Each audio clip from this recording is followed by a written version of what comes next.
आप देख रहे हैं TNB।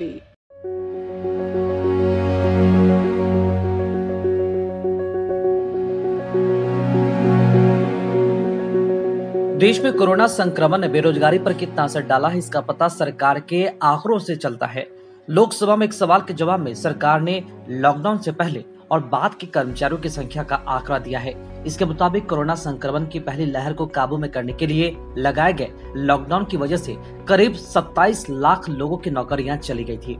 श्रम और रोजगार राज्य मंत्री रामेश्वर तेली ने लोकसभा में बताया कि उत्पादन और निर्माण जैसे 9 क्षेत्रों में 25 मार्च 2020 से पहले 3.07 करोड़ कर्मचारी काम कर रहे थे। 1 जुलाई 2020 को इन्हीं 9 क्षेत्रों में कर्मचारियों की संख्या घटकर 2 करोड़ 84 लाख हो गई। यानी पहले लॉकडाउन में 23 लाख लोगों की नौकरियां चली गई। जिनकी नौकरियां गई उनमें 16 लाख 3 हजार पुरुष और 6 लाख 7 हजार महिला कर्मचारी थी। बीजेपी सांसद और पूर्व केंद्रीय मंत्री देबाश्री चौधरी ने पढ़े लिखे युवाओं में बेरोजगारी दर से जुड़े आंकड़े मांगे थे। इस पर श्रम और रोजगार मंत्री भूपेंद्र यादव ने जवाब दिया है। उन्होंने पीरियोडिक लेबर फोर्स सर्वे यानी कि PLFS के 3 साल के आंकड़े दिए।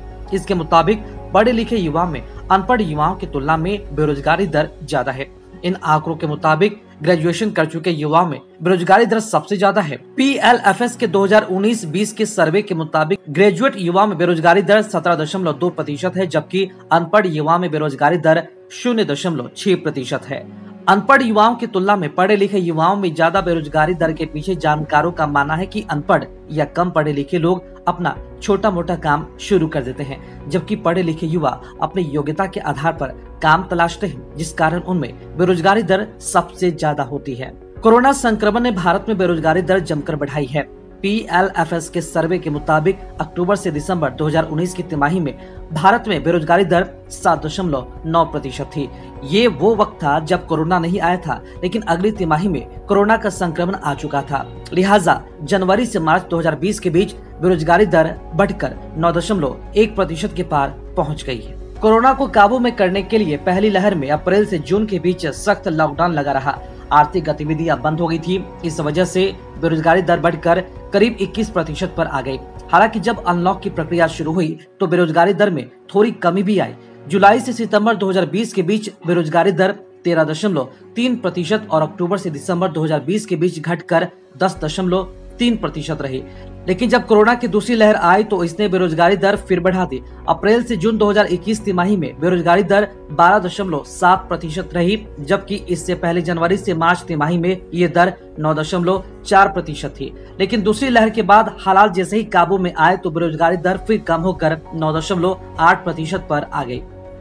PLFS के सर्वे में एक बड़ी बात यह भी देखने को मिलती है कि पुरुषों की तुलना में महिलाओं में बेरोजगारी दर ज्यादा है। पिछली 7 तिमाही की आंकड़े देखें तो पता चलता है कि महिलाओं में बेरोजगारी दर पुरुषों से ज्यादा ही रही। सबसे ज्यादा आंकड़े जुलाई से सितंबर 2021 तिमाही के हैं। इस तिमाही में पुरुषों में बेरोजगारी दर 9.3% थी, तो वहीं महिलाओं में ये दर 11.6% रही थी।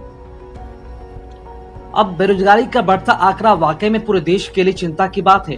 देखना ये दिलचस्प होगा कि क्या केंद्र सरकार के लिए कितनी बड़ी चुनौती है और आने वाले दिनों में देश में रोजगारों की संख्या कितनी बढ़ती है।